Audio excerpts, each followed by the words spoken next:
commodity both of these guys are. You know, you have two things that you're looking for at a high level. You're looking for guys who are quarterbacks and guys who kill quarterbacks. You're looking for one or the other. And these guys do it at a very, very high level. Speaking of doing it at a high level, I told you guys I'm going to tell you, well, I'm going to tell you guys about something that I saw. It may be coming on every day. I'm not really sure because it comes on right before we start recording this, so I don't get a chance to get all of it. But they have this grading system now on Pro Football Talk. And I always talk to you guys about Pro Football Focus, the website, how I like all the GMs are subscribed to it because they give you the analytical breakdown of who a player really is. You know, I remember a couple of years ago here in Atlanta, everybody wanted to re-sign John Abraham, right?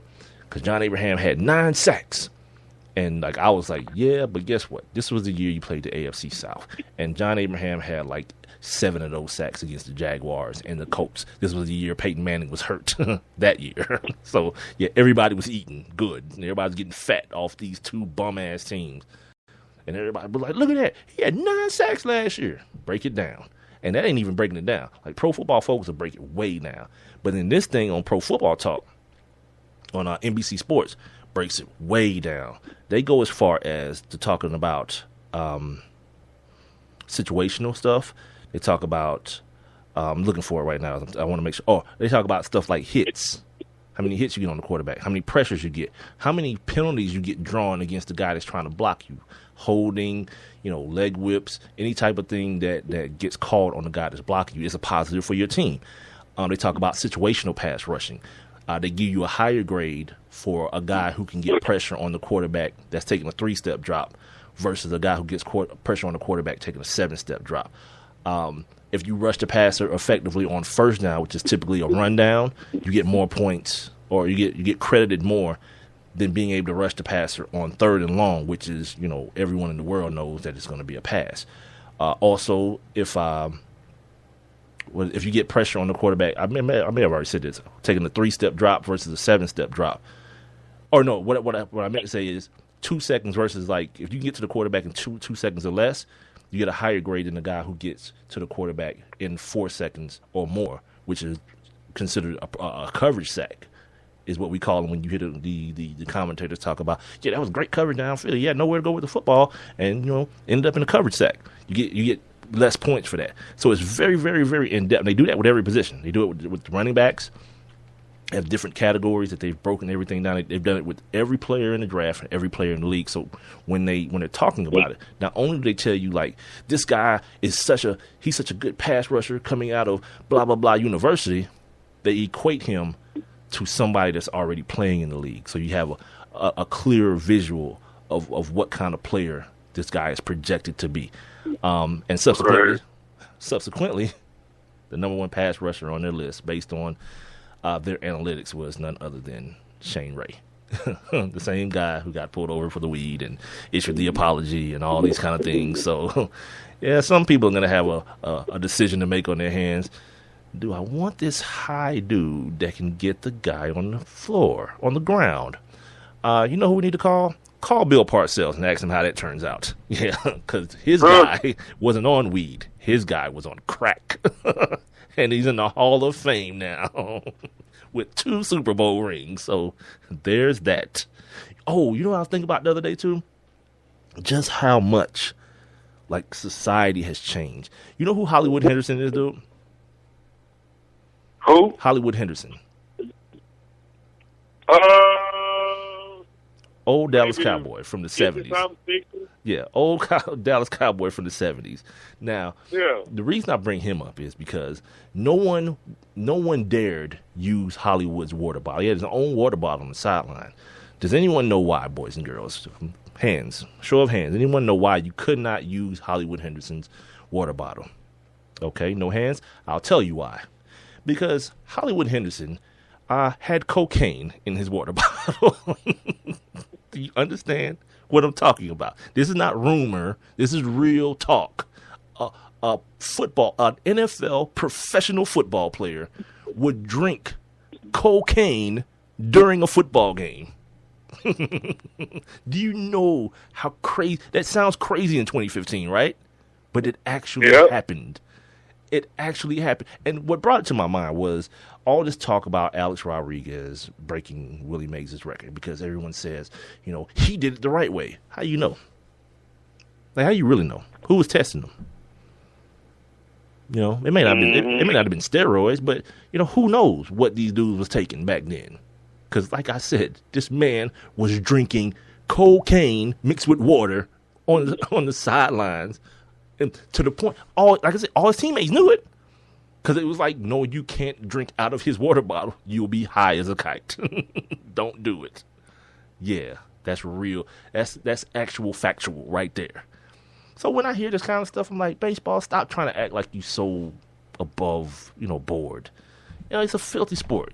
You're smoking human beings. Dudes do steroids and PEDs. Well, whatever. It's a part of your game. Stop trying to give it to me like it's, you trying to feed me a turd and tell me it's a steak, and it's not. I know the difference. Anyway, speaking of guys, drugs, and those type of situations, Deion Jordan of the Miami Dolphins, formerly of the Oregon Ducks, has been suspended for the entire 2015/16 season for failing the NFL substance abuse policy, or for violating, the substance abuse policy of the NFL. He didn't fail a test, but what they found was that his sample was diluted, which is the same thing as failing a test in the NFL. Right. He's chosen not to even appeal. He was like, yeah, I need a year off anyway with no pay. Good luck on that, dude. Yeah, he's not even appealing. He's like, I'll take my medicine. Yeah, that's not an honorable thing, dude. If it's available, take it. You know what I mean? Like, if the appeal is available and there may be some chance you may get like a 10-game suspension, yeah, go ahead, go for that, dude, because everyone needs a check. Like, everybody needs their check, especially if you on dope. Especially. You need that. Yeah, you need your check. But my man said he ain't even gonna bother. Like, that's another sign of like dope fiends too. Like, they can't even be bothered to do like stuff that's gonna help them. You know what I mean? Like, Pookie, you sure you don't want to bathe? Nah, I'm good. I can't smell it no way. All right, sweet. Everyone else can, and they walk by you and have to hold back vomit. You sure you don't want to bathe? Nah, fine. Even though you got mushrooms growing out of your pubes. Nah, they good. All right, dude, whatever. No, the NFL, the league as a whole, well, the administrative portion of the league will no longer now be tax exempt. They now do not have to report the salaries of their top paid officials, which one being the ginger, or as my guy Jim Murray calls him, the ginger hammer, Roger Goodell. He don't have to tell you how much money he's raping the game for, and that's precisely what he's doing in a very violent manner. I don't know if you guys remember a couple years ago, Roddy White tweeted about it. It's like, he said some crap like, he ain't never caught no ball or made no tackle. Why he make so much money? Like, yep. I remember that. Because Roddy's, he's ignorant. IGNANT, ignorant. But whatever. He don't care. His career's winding down anyway. He's going to ride off into the sunset as the best receiver in Falcons history. And then like a year later, Julio will have all those records. Like a year after Roddy retires, Julio is going to smash all those records immediately. Yeah. But you'll have him for a minute. What else has happened? Ray Rice, sir. Reports have come out that there are a plethora of teams that are interested in one Ray Rice's services. Rob, you might want to remind the people, what position does Ray Rice play? Running back. Yeah, he does play running back. And what league does he play that position in? The Not For Long League. Yeah, the yeah. NFL. Oh yeah. And this year, guess what? There's gonna be a bunch of 19 and 20-year-old dudes in this draft that can do exactly what you do, only a lot better and for a lot cheaper. B, ain't nobody called you Ray. Sit on down, dude. See, that's the type thing. Like, now, Ray is like trying to put on for his moment now, because she tired of seeing him around. Like, this type of year, this is the time of year. Think about it, where she's not used to him being around. It's like OTAs are happening, and these things are going on. Where Ray should be at the facility doing work and working out, and he's around the crib. And she's like, dang, You're here again? Why are you here? Don't worry about it, baby. They calling. They calling. You know, I'm just trying to weigh my options. Ain't nobody calling you, Ray. Ain't nobody calling you, pimp. That's just a lie that you telling so that, you know, the old lady will get off your back. Yeah, you got to keep it real. Right. Say that. Yeah, you got to just tell her it ain't happening no more. Yeah, your days of playing football for any team with an NFL on their or a patch on their jersey, it's not happening anymore. Yeah. Todd Gurley going to be somewhere, and Melvin Gordon and TJ Yeldon going to be somewhere laughing at you. How young and spry and fresh their legs are. Dude, you was bad the last year you played. Can we just remember that? So, whatever. And then, yes, we have old man, stop talking. Because for whatever reason, old men just can't, you know, old former athletes, they just feel like they have to say stupid things. And because they're old and they've played in the league and made Pro Bowls and All-Star games and Hall of Fame inductions, you know, everyone should just hear what they say and be like, well, shoot, so-and-so said it. It must be true. Not really. Case in point, one of my favorite players of all time, you know, someone who accentuated my youth and me becoming a football fan, the playmaker. Yeah, and I still call him the playmaker, Michael Irvin. By the way, if you want to see some entertaining television, watch the wide receiver episode of Game Changers on NFL Network and watch how Michael Irvin talks to these kids and how he really wants you to believe that he can get out on the football field tomorrow and still play. It's outstanding. Yeah, right. It's entertaining as hell, dude. He told them dudes, he was like, all that sociology, that English, all that math, that's over. All you need to be studying now is DBs. Like, yes, indeed. That's the realest thing they ever wrote. No more school, homeboy. Film study all day, as though that's not what they was doing anyway. But whatever. Okay, Michael Irvin. This is him talking about Marcus Mariota and Jameis Winston. Quote, I understand you don't want to be with your not you don't want to be, excuse me, starting over. Rewind, take two. I understand you want to be with your family, Jameis Winston and Marcus Mariota, but you're a quarterback.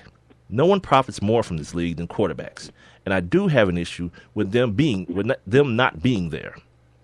This is a family. You're coming into something that is much bigger than you.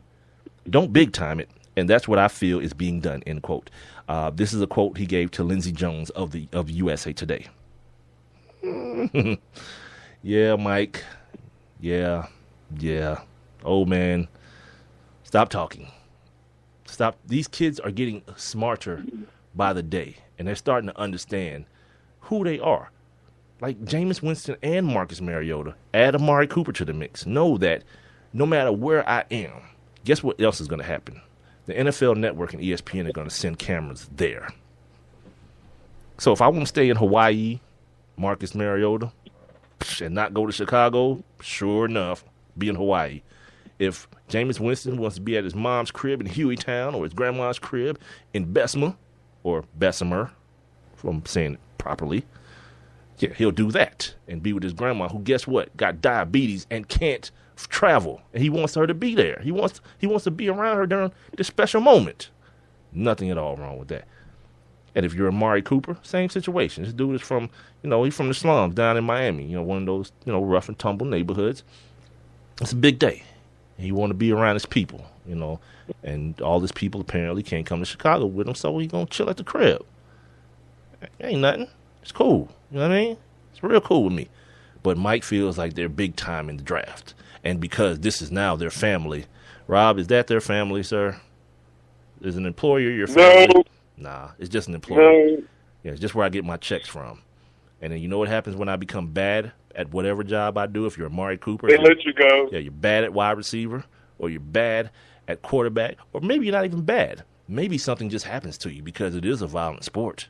Yeah, something happens to you. No, see, that's the way Rob likes to say it. He likes to say they let you go. I like to say they fired you because I've never been let go because I never asked to leave. Like I ain't say, can I go? And they was like, yeah, we'll let you go. Had I had it my way, I would have stayed. You know what I mean? So they fired me a couple times.